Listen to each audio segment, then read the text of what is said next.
আমাদের কামদুনি মোড়ে যে জ্যোতিপ্রিয় মল্লিক এসে বলে যে আমি 2 লাখ টাকা দিচ্ছি, আর তোমাদের ফ্যামিলিকে একজনের চাকরি দিচ্ছি, তোমরা এই আন্দোলন দিয়ে সরে যাও, আর তোমরা থানায় কেস করো। কেসে আরজিকরের ম্যাটারটা আপনি বলছেন, আরজিকরের বিচারও হোক, তামান্নার বিচারও হোক, এবং মুখ্যমন্ত্রী শুভেন্দু অধিকারী বিধানসভাতে বলেছে যেখানে যা নারী নির্যাতন হয়েছে সবাই ন্যায় বিচার পাবে, আমরা সবাইকে ন্যায় বিচার পাইয়ে দেবো। এটা মাননীয় মুখ্যমন্ত্রী শুভেন্দু অধিকারী বলেছে। 2023 সালে আমাকে বাড়িয়ে দিয়েছিল, ওনার দুটো হাত ধরেই আমরা সুপ্রিম কোর্টে কেস করি এবং কেসে ফাইল করি। সেই থেকেই আমরা শুভেন্দু অধিকারীর সাথে আছি, এখনও পর্যন্ত আছি। দেখুন 7ই জুন 2013 সালে যখন ঘটনাটা ঘটেছিল, 8ই আমরা কামদুনি মোড়ের রাস্তা আমরা অবরোধ করছিলাম।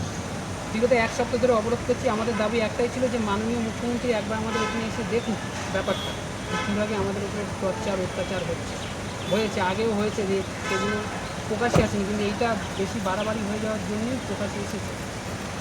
8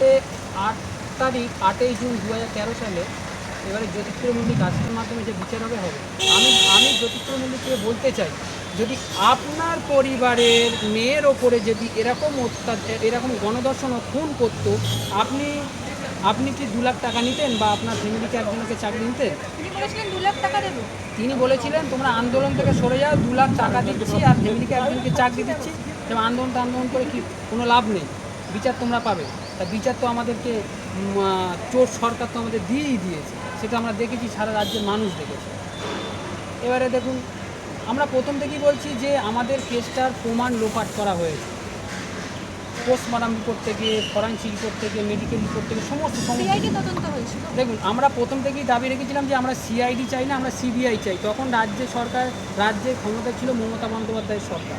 মমতা বন্দ্যোপাধ্যায় চায়নি যে এই কেসটাকে সিবিআই তদন্ত হোক, কারণ একটা কেস তখনই সিবিআইয়ের হাতে যায় যখন এই রাজ্যের পুলিশ এবং সিআইডি সেই কেসে ব্যর্থ হয়, তখনই সেই কেসটা সিবিআইয়ের হাতে যায়।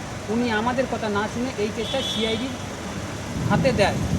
সিআইডি যখন চার্জশিটটা দেয়, আমরা চার্জশিট কিন্তু আমরা মেনে নিতে পারিনি।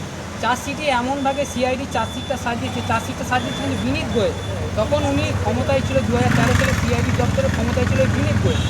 তা চার্জশিটটা সাজিয়েছে যে ঘটনাটা একজনা ঘটিয়েছে আর বাকি কেউ ঘটনাটা ঘটায়নি। আমরা সেটা মেনে নিতে পারিনি। যে মেন আসামি আনসার আলী, সেদিনকে ওর কাছ থেকে গেটের চাবি নিয়েছি, তার নামেই চার্জশিটে নেই। আসলে তার নামটা থাকবে কি করে? সে তো একটা তৃণমূল প্রধানের ভাইপো। আমাদের ঘটনাটা আনসার আলী তার সহকর্মী মিলে করেছে, 9 জন মিলে আমাদের এই ঘটনাটা ঘটিয়েছে। 9 জনাই তৃণমূল পার্টি করত, আর এই উত্তর 24 পরগনাতে পুরো ওই তৃণমূল পার্টির ওই 9 জনার দায়িত্বই থাকতো। যেমন সন্দেশখালীতে শেখ শাহজাহান রাজত্ব চালিয়েছে, আর শাসনে কামদুনিতে আনসার আলী তার সহকর্মীরা রাজত্ব চালিয়েছে। সেখানে যারা দেখুন, ঘরের ছেলেকে কি কেউ ফাঁসাতে পারে? মমতা বন্দ্যোপাধ্যায় সেটাই ওনার জিত হয়েছে, যে আমার